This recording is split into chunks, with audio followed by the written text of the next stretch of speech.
আমি এখন আমের চাটনি বানাবো। এই যে আম, এই যে 5 ফোড়ন দিয়ে দিলাম। এই দেখুন 5 ফোড়ন সব একসাথে করে দিলাম।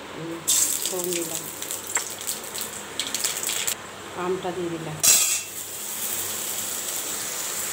হলুদ দিয়ে দিলাম, নুন দিয়ে দিলাম, এবার নাড়ব, জল দিয়ে দিলাম।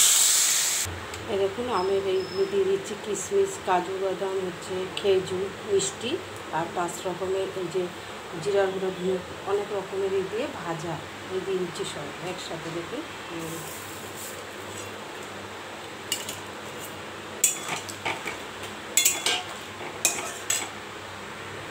আমের চাটনিটা হয়ে গেছে, নামিয়ে দিচ্ছি।